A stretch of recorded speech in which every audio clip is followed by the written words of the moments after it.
How does the pelvic floor impact returning to running postpartum? Imagine lacing up your running shoes after having a baby. You might feel excited but also a bit unsure about how your body will handle it. That's because your pelvic floor plays a big role in this process. The pelvic floor is a group of muscles that sit like a hammock at the bottom of your pelvis. They support your pelvic organs, help control your bladder and bowel, and stabilize your core when you move. After pregnancy and delivery, these muscles often become weaker or overstretched.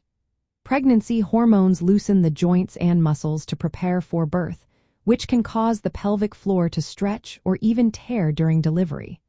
Vaginal delivery can sometimes injure these muscles, and cesarean sections, although surgical, can also weaken them through trauma. When you want to start running again, your pelvic floor needs to be ready to handle the impact. Running increases pressure inside your abdomen and on your pelvic floor with each step. If your pelvic muscles are weak or not functioning properly, you might experience issues like urine leakage, a feeling of heaviness in your pelvis, or even pelvic pain. These symptoms are common if you return to running too soon or without proper recovery. Studies show many postpartum runners face these problems, especially if they jump back into high-impact activities without adequate pelvic floor strength. Other factors can make returning to running more challenging. For example, if you have diastasis recti, which is a separation of the abdominal muscles, or if your pelvic joints are unstable, your body might struggle to absorb impact properly.